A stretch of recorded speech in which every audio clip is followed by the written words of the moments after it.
Assalamualaikum warahmatullahi wabarakatuh. Perkenalkan, nama saya Tiara Fauzan Setiawan dengan nomor NIM 102222049. Di sini saya akan menjelaskan materi tentang pemahaman tentang Corporate Control System. Pengertian Corporate Control System. Sistem pengendalian perusahaan atau disebut Corporate Control System mencangkup mekanisme dan proses yang digunakan untuk mengawasi, mengendalikan, dan mengarahkan aktivitas operasional perusahaan. Tujuan utama dari sistem ini adalah memastikan bahwa kegiatan perusahaan dilakukan sesuai dengan tujuan yang telah ditetapkan, serta mengurangi risiko yang dapat merugikan pemangku kepentingan. Sebagai bagian dari tata kelola perusahaan, sistem kontrol memainkan peran yang sangat penting dalam memastikan bahwa keputusan yang diambil oleh manajemen sejalan dengan kepentingan pemegang saham dan pihak terkait lainnya.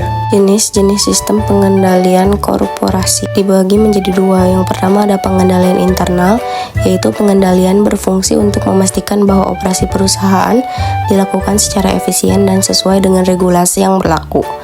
Mekanisme pengendalian internal ini mencakup audit internal, pengawasan atas laporan keuangan, dan pemisahan tugas yang tepat antara berbagai fungsi dalam perusahaan.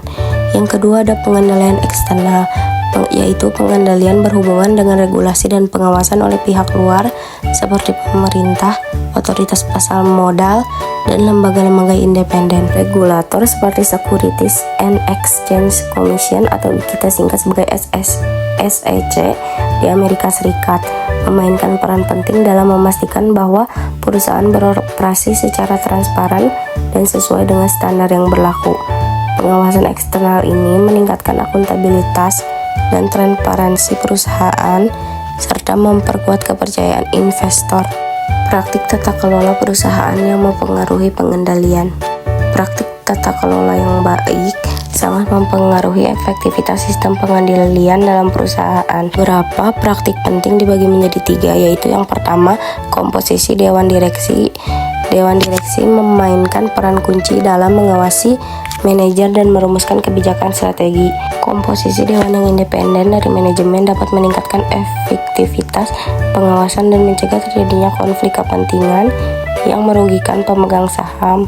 Yang kedua ada pemisahan peran CEO dan ketua dewan pemerintahan. Peran CEO dan ketua dewan direksi merupakan praktik tata kelola yang penting untuk memastikan bahwa tidak ada individu yang memiliki kekuasaan berlebihan dalam pengambilan keputusan perusahaan. Hal ini dapat memperkuat sistem kontrol dan meningkatkan akuntabilitas manajerial, insentif, dan remunerasi. Intensitas berbasis kinerja yang selaras dengan bertujuan perusahaan dapat membantu mengurangi masalah agensi dengan menyediakan kompensasi yang sesuai untuk manajer berdasarkan pencapaian tujuan jangka panjang perusahaan. Maka kepentingan pemegang saham dan manajer dapat diselaraskan. Peran teknologi dalam pengendalian korporasi. Perkembangan teknologi informasi telah berperan penting dalam meningkatkan sistem pengendalian perusahaan. Dengan penerapan sistem informasi yang lebih baik, perusahaan dapat memantau dan mengelola kinerja keuangan serta operasional secara lebih efektif. Teknologi memungkinkan peningkatan transparansi, pengawasan yang lebih ketat, dan pencegahan kesalahan atau penyalahgunaan sistem Enterprise Resource Planning atau disingkat sebagai ERP, dan blockchain adalah beberapa contoh teknologi yang mendukung pengendalian perusahaan yang lebih baik. Corporate Governance dan pengendalian perusahaan. Tata kelola perusahaan yang lebih efektif sangat penting untuk mendukung sistem pengendalian yang baik.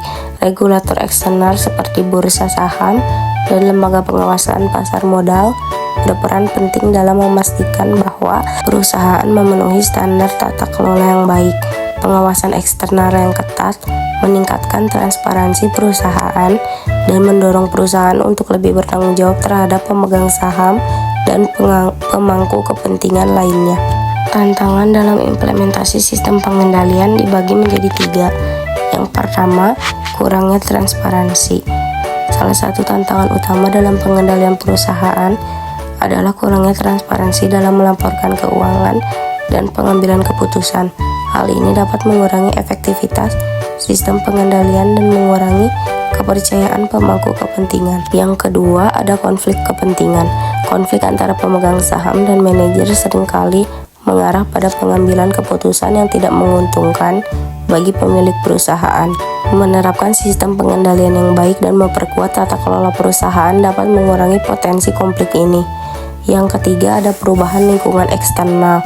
Perubahan regulasi atau kondisi pasar dapat memengaruhi implementasi sistem pengendalian yang ada.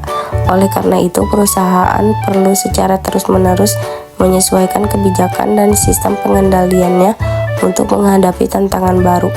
Sekian dari saya, mohon maaf bila ada kesalahan kata. Wassalamualaikum warahmatullahi wabarakatuh.